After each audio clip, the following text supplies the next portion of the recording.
अस्सलाम वालेकुम। चंद्र Prabha media service new जीनत लेन में आप सभी का स्वागत है। नमस्कार। आज वीडियो बनाने का बहुत ही विशेष उद्देश्य है, जिसे एक मकसद होता है, वो है आप लोगों ने हमारे वीडियो देखे है और कई वीडियो आपने देखने के बाद में सुझाव दिए है और आपका मैं शुक्रिया अदा करता। आप लोग सभी लोगों का धन्यवाद। कोई आदमी अपना उज्जवल भविष्य बनाने के लिए उपाय सोचता है और हर आदमी चाहता है हमारा उज्जवल भविष्य बने। हर आदमी चाहता है मैं अपना जीवन को सुखमय बनाऊं। हर आदमी चाहता है हमारे बाल बच्चे सुखी रहे। हर आदमी चाहता है हमारा समाज उन्नति करे। हर आदमी चाहता है हर जगह हमारा मान सम्मान हो। हर आदमी चाहता है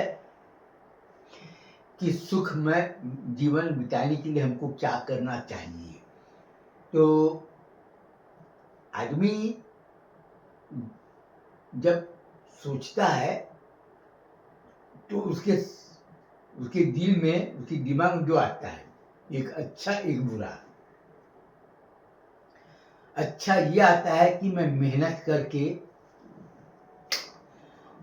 और न्यायपूर्वक सम्मानपूर्वक धन अर्जित करूं और अपना मेहनत करके पैसे कमाऊं, लोगों को दिखाई दे और हर जगह हमारा सम्मान है। और दूसरा आदमी ये सोचता है कि हमको पैसा कमाना है, चाहे चोरी करो, चाहे किसी को धोखा दो, चाहे किसी के साथ में लूट मार करो, चाहे किसी के संपत्ति को हड़प करो, उसको मान सम्मान से कोई मतलब नहीं। तो जो आदमी को मान सम्मान से मतलब नहीं, वो क्या करता है, कई लोगों को अपने रुपये जाल में फंसाता है और इधर उधर अपना मन गढ़ंत कहानी सुनाकर पैसे जमा करता है। और आप देखे होंगे कई लोगों ने किराए से घर लिया, तो किराए से रहते रहते घर के ऊपर में जबरन कब्जा कर लिया। कई लोगों से आप सुने होंगे कि उधारी माल लिया और वो हड़प कर दिया, पैसा बना लिया। लेकिन सवाल ये आता है कि पढ़े लिखे समझदार लोग के दिमाग में एक ही बात आता है कि कोई आदमी ने अगर पैसा कमाया तो पैसा कमाया कहाँ से। जो आदमी झूठ बेईमानी करके पैसा कमाया और दूसरे शहर में जाके जमीन खरीदा, अपना छोटा मोटा कारोबार किया और दिनों रखता कि हम इज्जतदार खानदान के रहने वाले हैं, ये है। क्योंकि जो 1000 मील दूर जाएगा तो वहाँ के लोग आएंगे नहीं कुछ नहीं। लेकिन गलत काम करने वाला कितना भी होशियारी दिखाए, उसका भांडा फूट जाता है। और सही काम करने वाले के ऊपर कोई आदमी कितना भी झूठा इल्जाम लगाए, कभी भांडा फूट जाता है। जिस तरह से एक चरित्रहीन महिला पैसा कमाने के लिए तरह तरह के हथकंडे अपनाती है।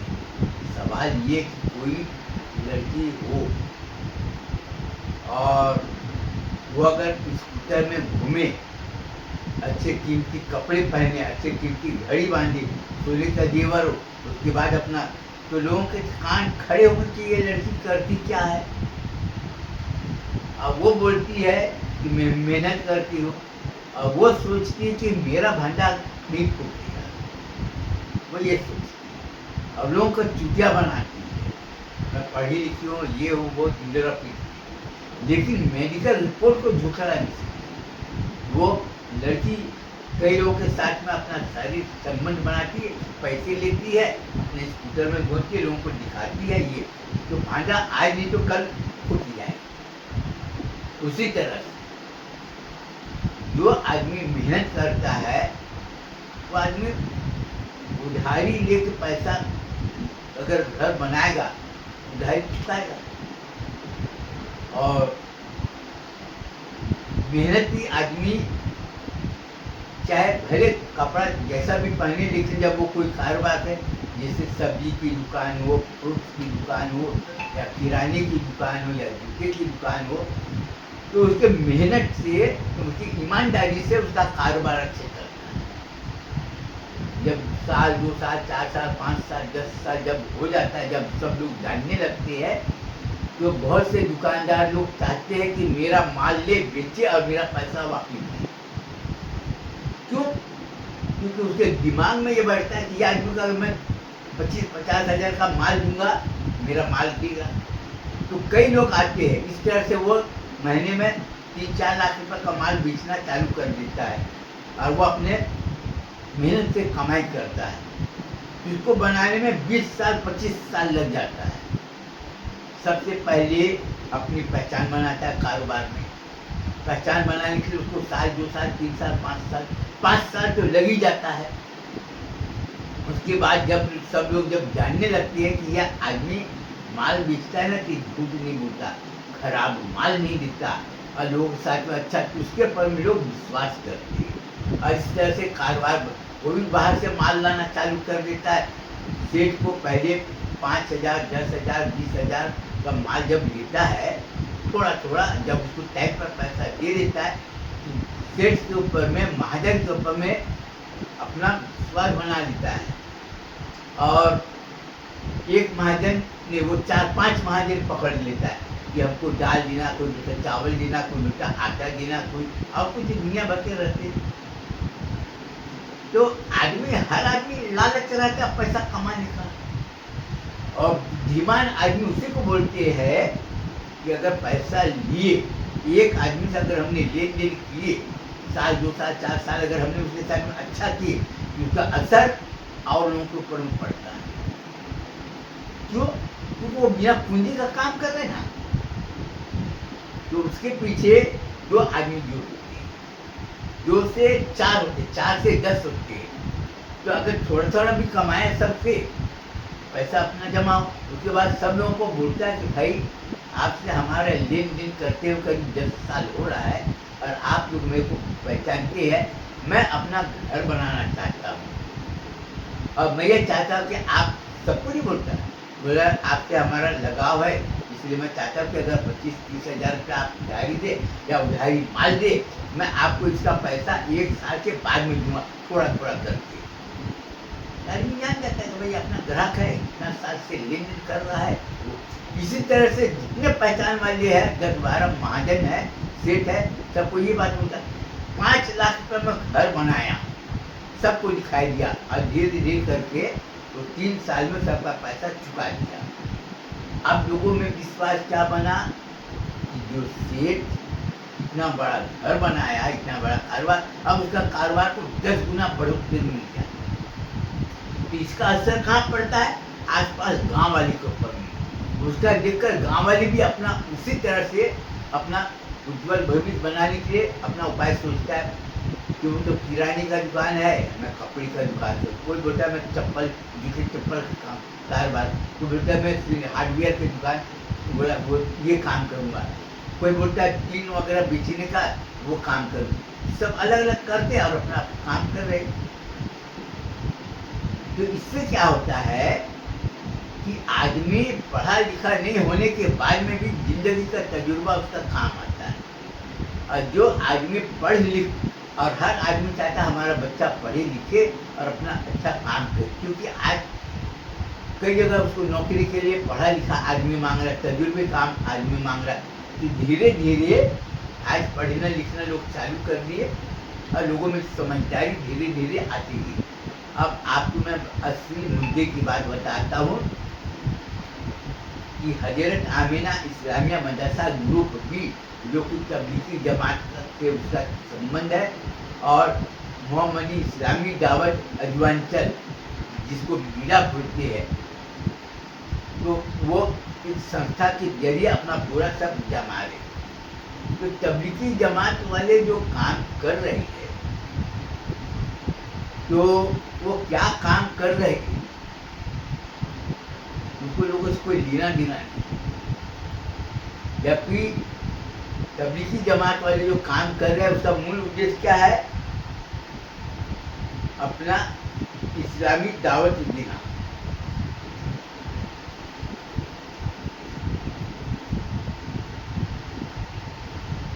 इस्लामी दावत देना, दीन के बारे में लोगों को जानकारी देना और अपना हर जगह प्रचार करना कि सब जगह मुस्लिम बनो, दीनी तालीम हासिल करो और अपना ज़िंदगी खुशहाल बनाओ। अब ये देखिए आप, ये लिखा है कितना 9, आप अच्छी तरह से देख लीजिए।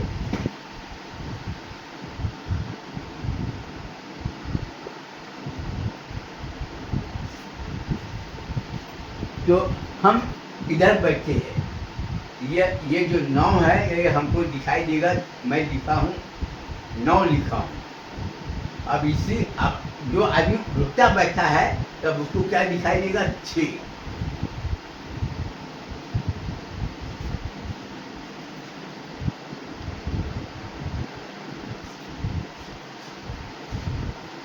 तो इसका पीछे बताने का मकसद ये है कि इधर से 9 और इधर से पलटी करेंगे तो ये 6 दिखाई देगा। तो तबलीगी जमात वाले का मकसद क्या, अपना ये करना। अब गांव वाले सब उसके बाद में गए। अब गांव वाले ने क्या सोचा, हम जमात में जाएंगे, नए नए शहर देखेंगे, नए नए लोगों से मुलाकात होगी, जान पहचान होगी और वहाँ से तजुर्बा लेकर आएंगे। उसको जमात से कोई लेना देना नहीं। जमात वाले का क्या मकसद है, जहाँ जहाँ गांव है सबको मस्जिद बना देना, मदरसा खोल देना, तो भाई ये। लेकिन जमात वाले को न तो मस्जिद से मतलब है, न मदरसा से मतलब है। वो मस्जिद में क्यों जा रहा है कि मैं मस्जिद में जाऊंगा, 50 लोग मेरे को देखेंगे, हमारा हाल चाल पूछेंगे और हम इस बहाने चाय पानी के लिए बुलाएंगे, जिससे कि लोग मेरे को पहचाने। दावत देना, वो बोल जमात के साथ ही क्या बोल रहे हैं, दावत देना सुन्नत है। दूसरे की दावत करो, दूसरे की मेहमान नवाजी करो। लेकिन गांव वाले का क्या सोच है, इसको उससे कोई मतलब नहीं। गांव वाले दावत क्यों दे रहे हैं कि आप हमारे घर में आओ, चाय पानी नाश्ता सब कराएगा। क्यों? क्योंकि मैं कौन हूँ वो बाहर में जाकर बताएगा कि मैं फलाने आदमी को जानता हूँ। दावत देने के पीछे उसका उद्देश्य क्या है कि लोग मेरे को जाने। लेकिन यहाँ पर दोनों में कहीं पर अपराध का बोध नहीं होता। जमात वाले का काम है दीन तालीम देना, वो कोई अपराध से उसका कोई मतलब नहीं। उसको मतलब क्या है कि हर जगह लोग जाए और ये किए। अब गांव वाले जमात वाले का बात बकबक सुनता है, उसको कोई मतलब नहीं क्या बोल रहा है, कैसे बोल रहा है। क्या कई जमात में जाते हैं सब राय मशवरा करते हैं, बोलते नहीं भैया तुम्हें क्या क्या बोले, हमारे दिमाग में कुछ बैठा नहीं, इसलिए उसको कोई मतलब नहीं ना। उसको मतलब ये कि हम दावत करेंगे, 50 लोग हमारे घर में खाएंगे, तो अब उसी को अगर कोई बाहर गया तो भी लोग दावत करेंगे। वो दावत क्यों कर रहा है जमात वाले कि ये गांव वाले है, हम इसकी दावत करेंगे। गांव वाले 50 लोग अगर जाए देंगे, वो अपनी पहचान बनाने के लिए दावत दे रहा है कि दीन की दावत है, खाने पीने की दावत है, उसके पास में कपड़े नहीं है, मैं कपड़ा दे रहा हूँ। वो कपड़ा क्यों दे रहा है, बोला ज़कात है, फितरा निकालती है, तुम गरीब हो, तुमको हम अपनी तरफ से कपड़ा दिए। वो सवाब कमाने के लिए दिया कपड़ा। वही गांव वाले जब आए, जब अच्छे काम करना चालू कर दिए, उन्होंने लोगों को कपड़ा दिए। वो कपड़ा क्यों दिए, सवाब कमाने के लिए नहीं, बल्कि अपने पहचान बनाने के लिए कपड़ा दिया उन्होंने। उसकी सोच क्या है, मैं 50 लोगों को कुर्ता पैजामा दूंगा, साड़ी दूंगा, लुंगी दूंगा, बनियाई दूंगा, तो लोग मेरे को जानेंगे। और वो दुकान अपना खोलता है, किराना दुकान है, कपड़े की दुकान है, ये है। वो जाकर बोलता है ये सेठ जी बहुत अच्छा आदमी है, ये गरीब लोगों को मदद करता है। तो उसके पास में ग्राहक आता है, उसका क्या है, पैसा कमाना, लेकिन झूठ नहीं बोला, किसी के साथ में बेईमानी नहीं किया। और आपको एक चीज मैं बता देता हूँ कि सबसे पहले आपको ये जानना है कि मैं कौन। मैं हूँ पंडित अजय नारायण मिश्रा। हमारे बाप का नाम है पंडित सोनू प्रसाद मिश्रा। वर्तमान समय में अभी का हमारा नाम है मोहम्मद अजीज बख्श मिश्रा। हमारे बाप का नाम है रहीम बख्श मिश्रा। सर्विस कार्ड जो बना है वो पूरा हम आपको बता देंगे। हमारे खानदान के बारे में जब छानबीन करेंगे तो जमीन के जो कागज है इसमें मुस्लिम नाम का आपको नहीं मिलेगा, नाम बदल दिए वो अलग चीज है, लेकिन नहीं मिलेगी। बैकग्राउंड अगर छानबीन करें तो नहीं मिलेगा। तो ब्राह्मण लोगों का काम क्या होता है, प्रवचन करना। प्रवचन करना और लोगों से गुरु दक्षिणा जैसे बोलते ना कि गुरु दक्षिणा जो आरती होती है, आरती चाहे थाली आकर घुमाए तो 2 रुपया 5 रुपया सब डालते पैसे, वही उसका मेहनत नहीं मिलता, ये उसका काम। तो हम अपने नजरिए से लोगों को जो समझाने का जो हमारा उद्देश्य है, यहाँ पर लोग कल्याण की भावना से हमको बात करना। मेरी बात, मुस्लिम समाज के लोग अगर किसी चीज को जानना चाहेंगे तो गहराई में जब उतरेंगे तभी उसको हमारी बात समझ में आएगा, नहीं तो नहीं आएगा।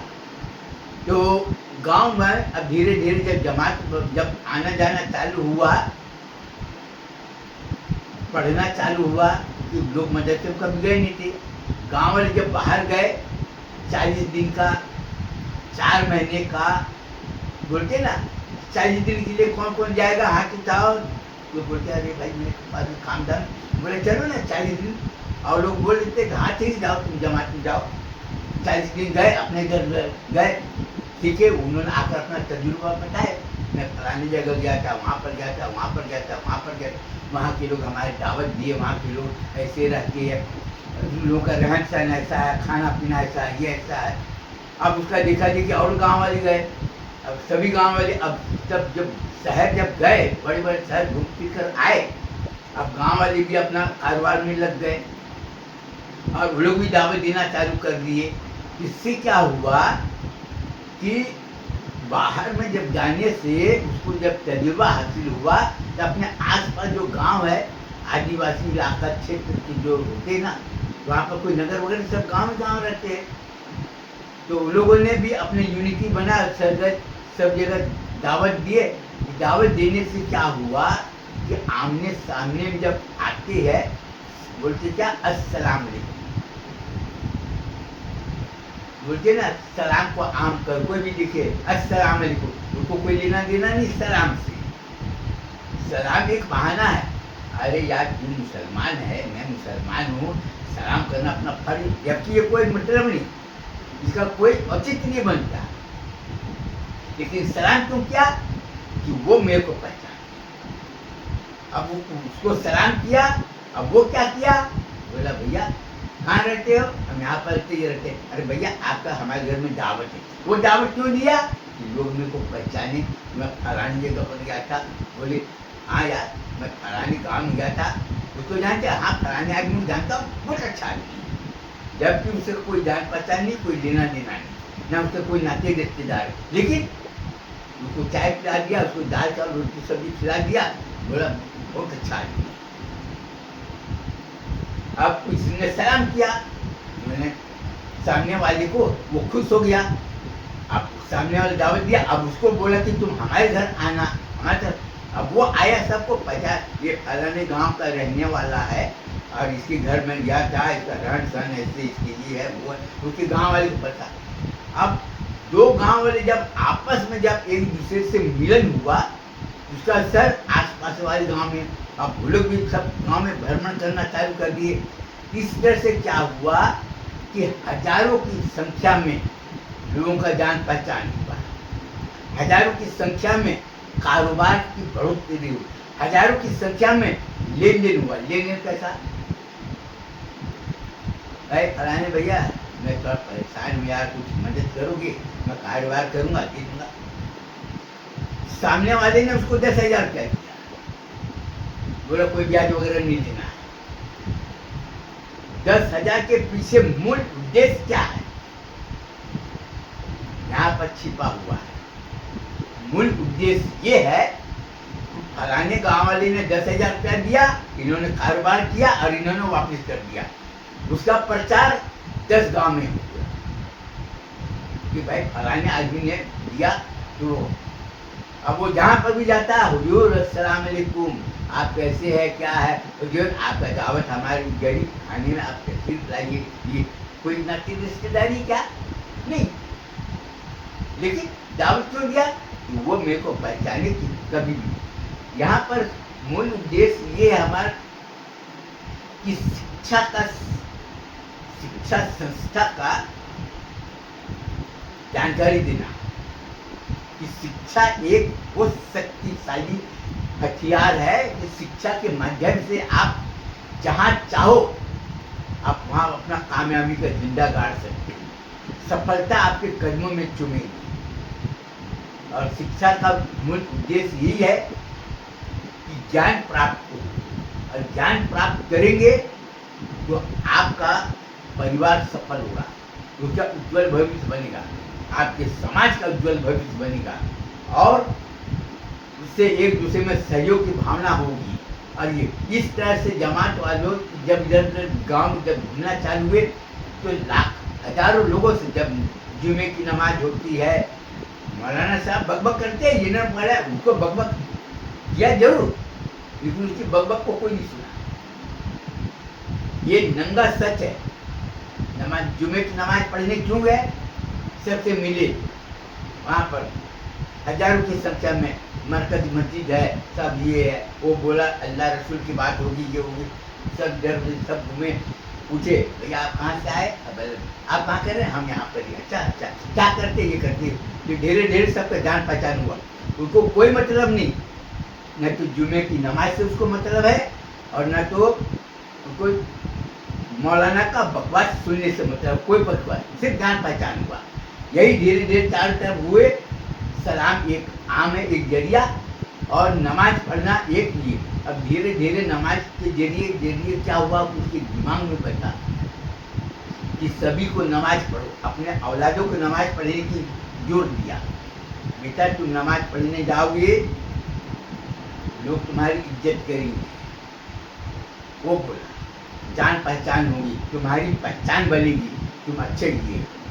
अपने बेटे को क्या तकलीफ, बेटे को समझाया, तुम्हारी जान पहचान होगी और तुम्हारा एक अलग पहचान बनेगी, तुम कारोबार करोगे, लोग तुम्हारे जान पहचान के जरिए से आएंगे। तो कई लोगों का कारोबार देखो, 5 साल में पूरा नक्शा, जमात की बरकत किताब हमने बनाए है, लेकिन रोक लगा दिया गया है। रोक लगाने के पीछे मूल उद्देश्य है, मोहम्मदी कॉरपोरेशन ऑफ जुआंचल, उसके जो शेयर होल्डर है और उसके जो इन्वेस्टर है, उन्होंने बोला कि जो भैया अगर आप जमात की बरकत किताब छापो तो तुम्हारे दुश्मन वोट पैदा हो जाएंगे। क्यों? दूसरे समाज के दुश्मन तुम्हारे पैदा नहीं होगा, तुम्हारे मुस्लिम समाज के, क्योंकि वो नहीं चाहेगा कि तुम तरक्की करो, वो नहीं चाहेगा कि तुम्हारा जिंदगी खुशहाल बने। ये नंगा सच है, इसलिए रोक लगाया है। और हमारा कारोबार धीरे अच्छा चल रहा है, मदरसा भी चला रहे, और मदरसा चलाने के पीछे उद्देश्य क्या है कि शिक्षित बनो, और हर जगह घूम कर तुम दावत दो, दीन की दावत दो, जिससे तुम्हारी पहचान बने, लोग तुमको एक दूसरे से जान पहचान होगा, मोहब्बत होगा, और कभी मुसीबत होगा तो लेन देन अपना बढ़ेगा। तो ये हमारा मूल उद्देश्य है, शिक्षा प्राप्त करना, ज्ञान प्राप्त करने की शक्ति को जागृत करना, ये हमारा मूल उद्देश्य है। और हजरत आमिना इस्लामिया मदरसा में पढ़ने वाले बच्चे को खास कर मैं ये बोलूँगा कि तुम्हारी पहचान कैसे बनेगी, कि तुम अच्छा काम करो। नमाज पढ़ने से तुम्हारी पहचान नहीं बनेगी, तुम अच्छे काम करोगे। अच्छे काम का मतलब है दूसरे का सम्मान करना। तुम दूसरे का सम्मान करोगे, वो तुम्हारा सम्मान करेंगे। तुम अगर दूसरे को मुसीबत में अगर साथ दोगे, तुम 2-4 लोगों को साथ दोगे, तुम मुसीबत में पड़ोगे तो तुमको सैकड़ों लोग साथ। तुम अच्छा कारोबार करोगे, तुम्हारे ग्राहक बनेंगे।